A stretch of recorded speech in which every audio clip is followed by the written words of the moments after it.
Donc on a le corps de la guitare, le manche et la tête. Dans la tête de la guitare, ici, en tournant les clés, on peut accorder ou désaccorder la guitare.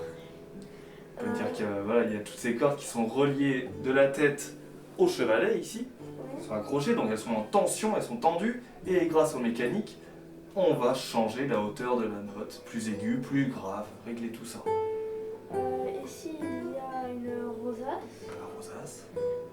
Et pour jouer, on joue au-dessus de la rosace.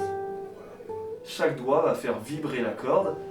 Et la corde qui est reliée donc à la guitare va faire vibrer la guitare et toute l'air qui est à l'intérieur. Qui va nous faire tout ce son à l'intérieur.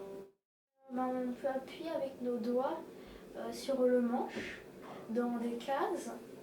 Si je fais un mi normal et que là j'appuie avec un mi normal, ça fait une autre note. Nous, la guitare qui est un instrument polyphonique, donc plusieurs sons, on va différencier, donc on peut faire plusieurs voix. Le pouce qui va faire les basses et les autres doigts qui vont faire l'accompagnement et la mélodie.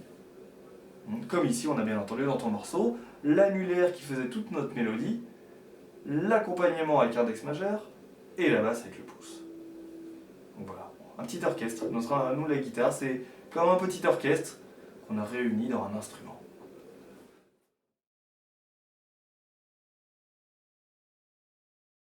Donc on a un répertoire qui est relativement large, qui va donc du baroque, renaissance même, jusqu'à nos jours, et avec des esthétiques vraiment très différentes, comme ici on a de morceaux bretonnants, on va avoir un morceau espagnol, Amérique du Sud, russe, chinois, on a énormément d'esthétiques différentes.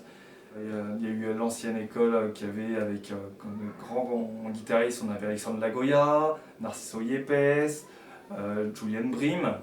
Ça, qui sont l'ancienne école, qui ont vraiment fait connaître la guitare. Donc ça c'était tout le milieu du XXe siècle, qui ont démocratisé la guitare. Là actuellement on va avoir Thibaut Covin, qui est très grand guitariste. Et après ça reste, on en découvre. Donc là c'est des guitaristes français, parce que les Français représentent beaucoup les guitares classiques dans le monde. On va en avoir aussi beaucoup, l'école russe, Nikita Koshkin, qui compose beaucoup et qui joue beaucoup. Et après, faut découvrir.